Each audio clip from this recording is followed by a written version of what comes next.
je voudrais essayer de partager avec vous ce regard sur l'action qui est celle de notre fédération nationale. Et vous savez que dans mon esprit, j'y associe en permanence nos fédérations régionales et nos adhérents. Dans le moment dans lequel nous sommes, nous l'avions qualifié à l'issue du vote de la loi immigration à la fin 2023 de moment de bascule. Et je crains de devoir dire qu'au fond, cette bascule non seulement ne s'est pas arrêtée, mais s'est amplifiée depuis lors. Et que c'est ce contexte-là que nous qualifions, et dont nous reparlerons cet après-midi, de vent contraire, pour ne pas dire de vent mauvais, dans lequel nos adhérents, à commencer par les personnes accompagnées, les travailleurs sociaux, les travailleurs sociaux, les bénévoles, les directions, et nos fédérations régionales et nationales ont la responsabilité d'agir, de se mobiliser. Car au fond, et ça n'est pas une surprise au vu de l'histoire de notre fédération, car elle a toujours fonctionné comme ça, nous avons très clairement décidé, notre détermination est absolue, à nous porter en première ligne, à continuer à nous porter en première ligne. Tout simplement pour faire prévaloir des réalités, des valeurs qui sont celles qui sont la raison d'être des associations et des structures que nous fédérons, des valeurs de solidarité. Ces vents contraires, ils sont de plus en plus puissants. Et au fond, j'aimerais que nous puissions aujourd'hui mettre cette Assemblée générale dans un moment de la vie du pays et de notre secteur, de la solidarité, sous l'égide de cette combativité-là, de la lucidité, sur le moment dans lequel nous sommes, sur la lucidité, sur ces vents contraires, ce qu'ils disent, et sur les moyens qui sont à notre portée, pour ceux qui le sont, pour y faire face. Et c'est cela que je voudrais que nous puissions partager, et à commencer par ce rapport que j'ai l'honneur de vous présenter ce matin. Car au fond, cette bascule, nous l'avions dit à l'issue de cette loi immigration, parce qu'elle était différente par nature des précédentes. Parce qu'elle portait, non pas dans ses conséquences juridiques, puisque le Conseil constitutionnel l'a pour une grande partie annulé, mais dans ses débats préparatoires, dans son contenu, une dimension d'essentialisation des personnes étrangères qui n'est pas acceptable, qui marque la limite entre ce qui peut être discuté et ce qui ne peut pas être discuté. Et tout ceci n'a pas cessé de s'aggraver. Et j'y reviendrai, je voudrais redire ici, et ça n'est pas fréquent dans ma bouche, et ça n'est pas fréquent de la part de notre fédération, que le comportement du ministre de l'Intérieur en la matière devient un problème majeur.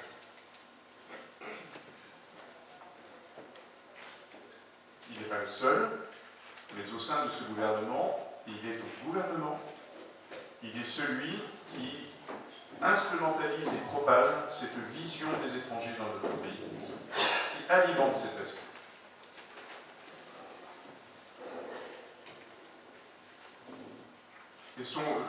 Je voudrais revenir un instant sur ce moment dans lequel nous sommes, dont je redis que je le considère comme hors norme. Nous ne sommes plus dans la vie normale. Je crois que c'est important que nous le partagions. Nous ne sommes plus dans une période normale.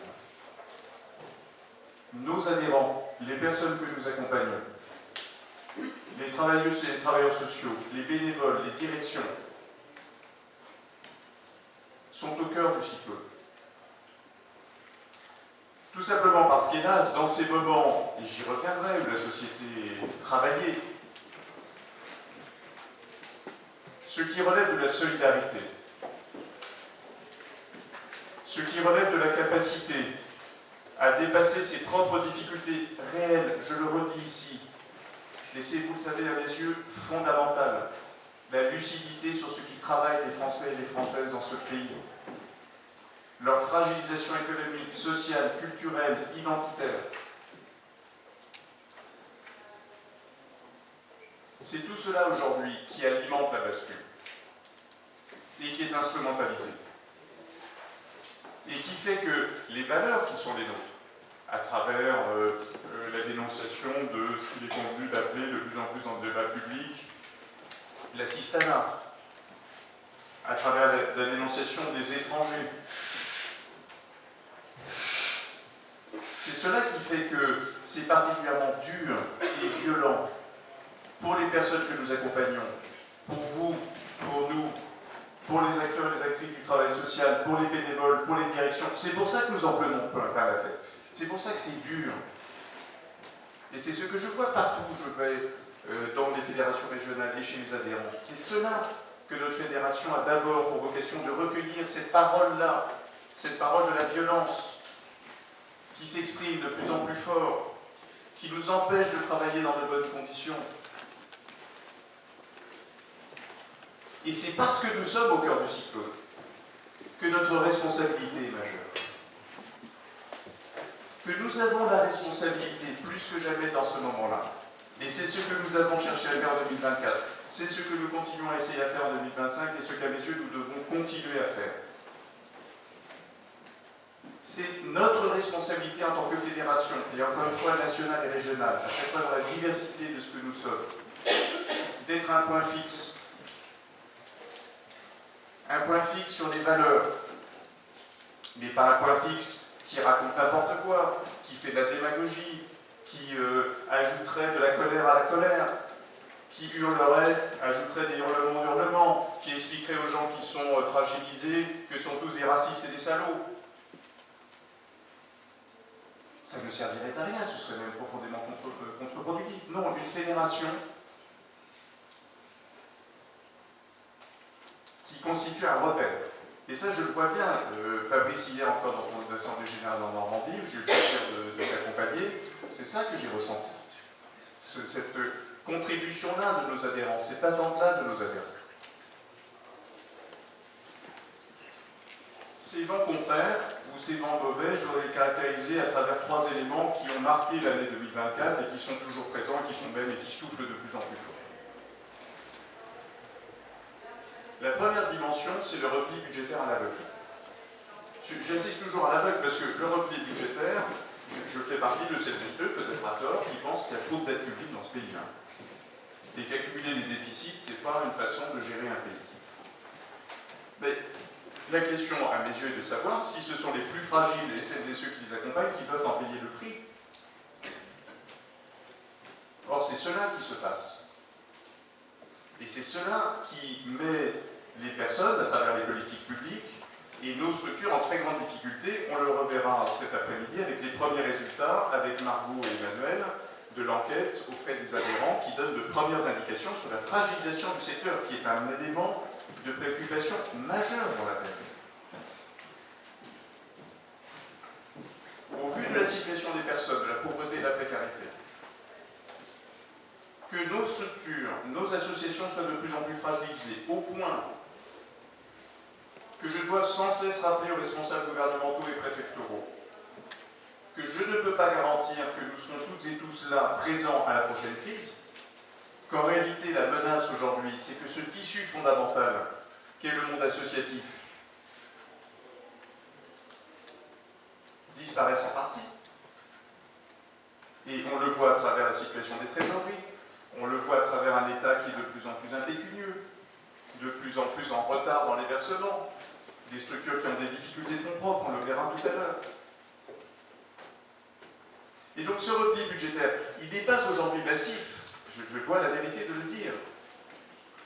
Il n'y a pas aujourd'hui de réduction drastique de dépenses publiques dans notre secteur. Mais toute la difficulté, c'est que nous étions déjà, et que nos structures étaient déjà en difficulté, que la pauvreté et la précarité s'installent et augmentent partout dans le pays, que cet effet ciseau que nos trésoriers nous rappellent souvent étrangle les structures.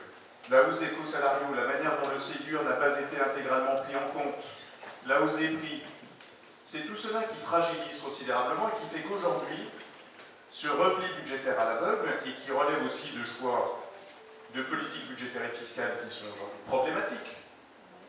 Je reste convaincu que si des choix sur le plan de la fiscalité ne sont pas faits, qui permettent de financer à la fois les politiques de solidarité, les politiques de défense nationale, les politiques de transformation écologique dans lesquelles nous engageons aussi avec Nathalie et Maëlys à travers la chaire que nous mettons en place, bien, ce pays continuera à être dans une situation d'aggravation de la situation de la pauvreté et de fragilisation des secteurs qui sont les plus. C'est dans ce moment-là que nous recommandons fortement que l'on clarifie les choses et qu'on leur donne des respirations sur quelque chose qui inquiète profondément nos adhérents et sur lequel la Fédération travaille. J'en remercie beaucoup Nathalie Emmanuel et les pouvoirs publics, et la question de la réforme de la tarification,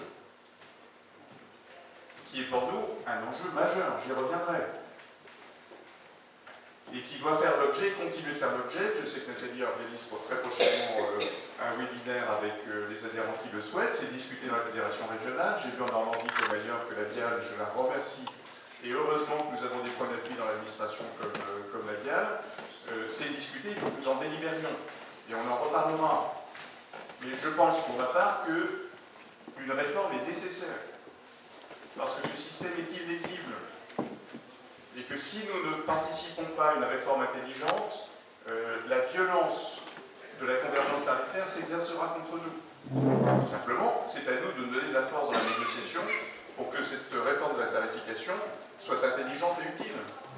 Pour ça, dans la période dans laquelle on est, je recommande d'abord qu'on prenne du temps pour la mettre en place et surtout pour la mettre en œuvre. Le deuxième élément qui est constitutif à mes yeux de ces vents contraires face auxquels nous continuons à agir, c'est ce climat de stigmatisation des personnes. Et ça, c'est pour moi une préoccupation majeure. D'abord du point de vue de la situation des personnes. Je nous ai représentés à cette marche blanche dans le Var, lors de l'assassinat, après l'assassinat de ce jeune étranger, coiffeur, assassiné dans son village. Je vous l'ai dit, je ne suis pas un adepte des hurlements et des amalgames. Mais je pense qu'il faut quand même se poser la question à un moment donné, de savoir dans quelle mesure des discours d'essentialisation qui s'installent de plus en plus, on en parlait avec Sylvie, qui a quelques idées intéressantes en la matière pour mener cette bataille culturelle, que finalement des gens passent à l'acte, il y a quand même des questions à se poser.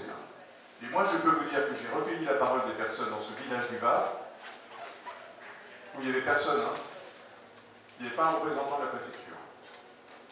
Il y avait, ah oui, alors quelques politiques qui venaient faire leur marché pour ramasser la colère et puis pour qu'à un moment ou à un autre on puisse casser, ça, ils savent faire.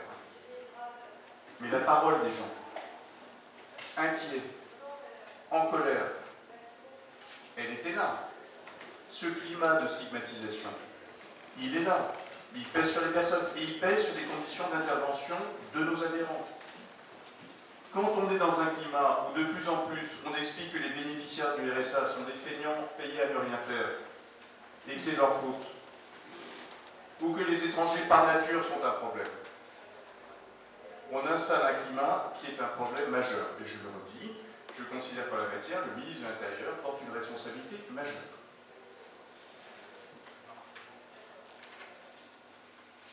La troisième dimension dans ce rapport moral pour essayer de décrire la situation dans laquelle nous sommes et nous essayons de travailler, c'est ces formes de reprise en main technocratique et centralisée par l'État. Alors, qui est pour moi, mais alors, l'exact inverse de ce qu'il faudrait faire. Alors, l'exemple même, c'est territoire zéro chômeur. Je veux dire, quiconque va sur un territoire zéro chômeur, je le redisais à la ministre du Travail, j'ai dit, mais quiconque va sur un territoire zéro chômeur se dit, mais s'il y a un truc à préserver dans ce pays, c'est ça. Il suffit d'entendre les personnes dire ce qu'elles ont vécu dans ce chômage de longue durée, ce qu'elles vivent depuis qu'elles sont dans ces entreprises à but d'emploi, la manière dont ça peut correspondre à des besoins locaux non pris en compte, la manière dont les acteurs locaux, enfin, quel trésor. Et là, vous avez un État qui vous dit non, mais tout ça c'est gentil, mais on va remettre tout ça dans des clous bien bureaucratiques. La manière dont de plus en plus de préfets, et je salue toutes celles et ceux dans le corps préfectoral qui sont là, qui ont, et je le dis devant certains des membres de cette Assemblée qui en sont l'incarnation même, toujours ce pragmatisme républicain qui a toujours fait la qualité des préfets de ce pays, eh bien ce que je vois partout, c'est un raidissement, une espèce de raidissement idéologique sur la question notamment évidemment du séjour des étrangers. Et donc cet État, et je le vois bien partout, qui est affaibli dans ses services déconcentrés, parce que c'est aussi ça la difficulté, vous me le dites les uns et les autres à chaque fois que je viens vous voir, le problème c'est que vous n'avez plus d'interlocuteurs, vous en avez encore beaucoup de grande qualité. Fabrice, encore, on en avait un exemple, moi aussi, un exemple hier avec quelqu'un du service de l'État que j'avais au téléphone, devant moi, des gens qui n'ont plus les moyens, et dont beaucoup vont partir à la retraite. Et dans ce contexte-là, on a un État qui, au lieu d'accompagner la vitalité de la société, des associations, etc., veut reprendre les choses en main de manière extraordinairement bureaucratique. L'exemple même, c'est les CIAO. Cette façon qu'a l'État de penser que parce que lui, il va, enfin, je le raconte souvent, cette discussion que j'ai eue avec une première ministre à qui j'ai fini par dire, mais si vous voulez reprendre en main les CIAO, allez-y, prenez-les, good luck. Bon, voilà le tableau. Je le dis très clairement parce qu'il faut que nous soyons lucides sur ce qui nous tombe dessus. Hein.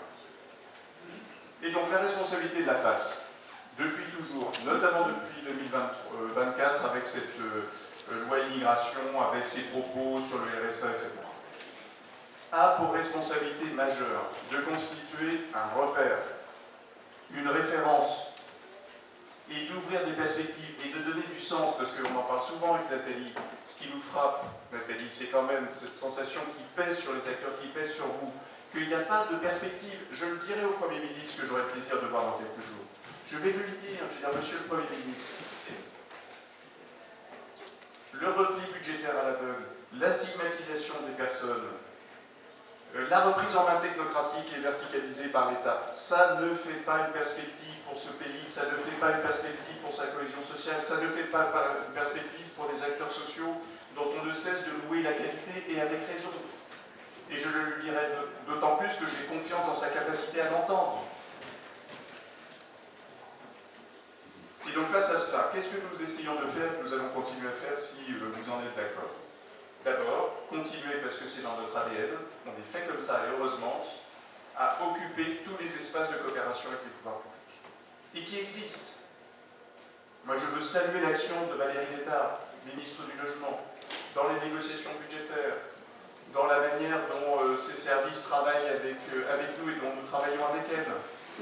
Je vais la revoir dans quelques jours pour travailler avec elle sur une fluidité positive dans l'hébergement d'urgence.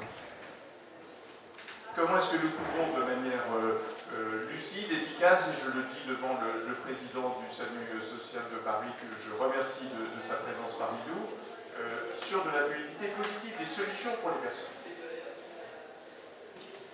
Nous avons vu il y a quelques jours avec Nathalie, le directeur général de l'emploi et de la fonction publique et de la formation professionnelle, le FP, pour parler du contrat d'engagement jeune en précarité, pour parler de l'avenir de Sèvres. Nous avons les meilleures qualités de relation avec la Diane. Nous avons les meilleures qualités de relation avec toute une série de préfets. Et donc tous les espaces de coopération, nous allons continuer à les investir. Je remercie à nouveau toutes celles et ceux qui, dans l'État, sont là, dans une période qui est difficile pour l'État. Parce que la contrainte budgétaire, elle est réelle.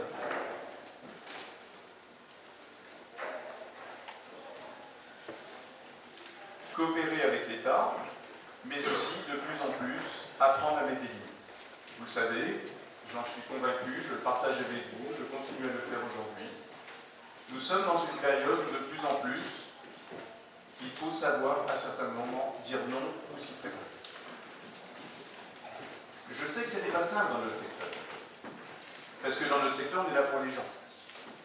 Et que dire à un moment non, c'est compliqué. Et puis parce que c'est un secteur qui est très dépendant des financements publics. Sauf que, il y a un moment donné, nous devons avoir la lucidité de comprendre qu'à force de glissement, ce terme a été utilisé hier par l'un des adhérents, Fabrice, à Rouen, à force de glissement, on finit par accepter de faire des choses qui sont totalement contradictoires avec notre raison d'être fondamentale. Je ne dis pas que nous y sommes, mais je dis que nous sommes dans le genre de période un peu grise, la zone grise, là, on ne voit pas, à un moment, on se finit par accepter de faire des trucs que, en fait, nous ne devrions pas accepter. Et donc, ça suppose que nous continuions comme nous le faisons dans notre fédération nationale et dans les fédérations régionales, être extrêmement vigilants sur ces glissements-là, notamment de la part des pouvoirs publics. C'est ce qui m'a conduit, avec la fédération Aura, à aller voir la préfète à Lyon sur une expérimentation en matière d'hébergement d'urgence. C'est ce qui m'a conduit à intervenir avec Jean-Claude auprès de la préfecture à Nantes il y a 2 ou 3 jours, qui a inventé d'aller dans une structure du DNA avec le FIP au niveau du sous-préfet pour faire je ne sais quoi. Je l'ai appelé, en accord avec Jean-Claude et avec l'adhérent, pour dire à ce sous-préfet qu'il était bienvenu partout puisqu'il est le représentant de l'État, mais qu'il n'y avait pas de cadre juridique pour ce qu'il était en train de faire. Et je remercie Nathalie et notre conseillère juridique préférée nationale de m'avoir donné les éléments de ça. C'est le développement des recours juridiques. Nous l'avons acté collectivement. Dès qu'il le faudra, nous ferons des recours juridiques. Nous le faisons sur la nef, qui est une catastrophe. Nous le faisons régulièrement en lien avec les fédérations régionales sur des instructions préfectorales qui portent atteinte à la conditionnalité. Nous avons rappelé encore récemment les principes qui s'attachent au respect de la conditionnalité et de la continuité d'accueil.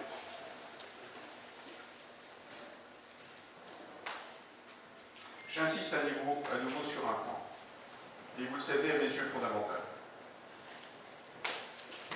Nous ne sommes crédibles, et nous ne serons crédibles pour dire non qu'à la condition d'être sur un positionnement juste, de ne pas être dans la surenchère. Vous ne m'entendrez pas expliquer qu'aucun étranger ne doit être conduit dans son pays. La manière dont je redis ici mes inquiétudes les plus vives à l'égard de l'opération que le ministre de l'Intérieur a enclenchée dans les transports publics pour contrôler des étrangers en situation irrégulière, ne porte pas sur le principe de ces contrôles.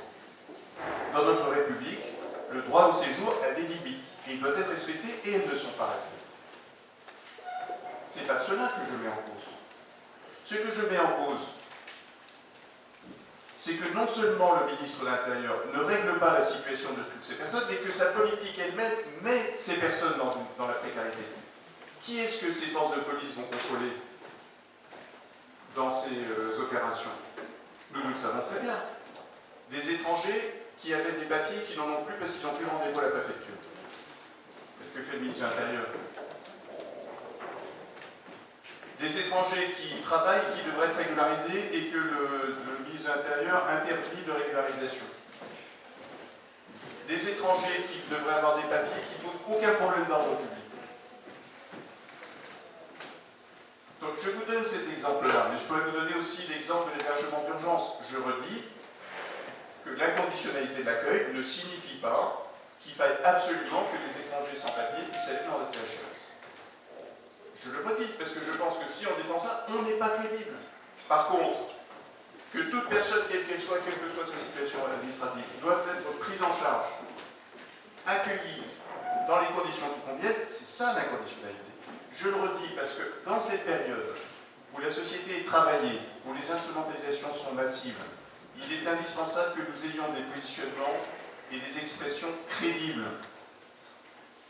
C'est comme ça que nous serons entendus. Et je termine en disant que dans cette période extrêmement lourde, c'est le moment où nous devons nous donner de la force collective. Et c'est ça le rôle de la fédération. C'est ça qui donne de la force.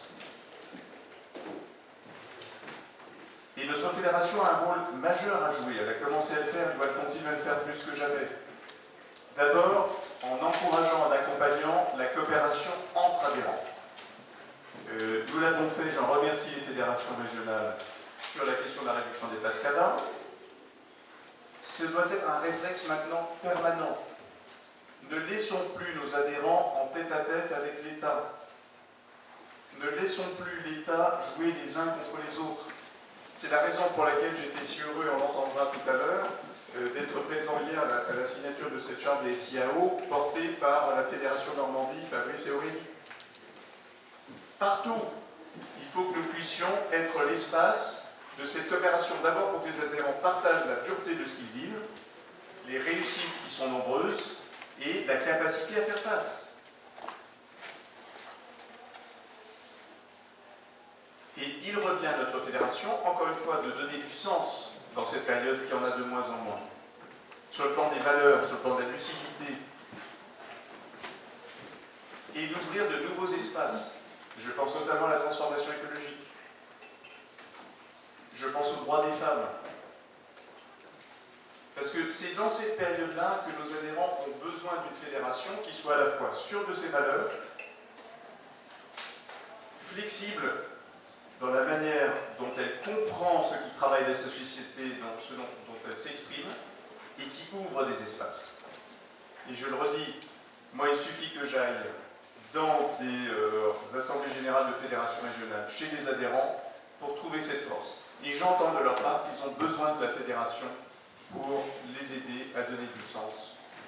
Et c'est ce que je vous propose de continuer à faire dans cette année.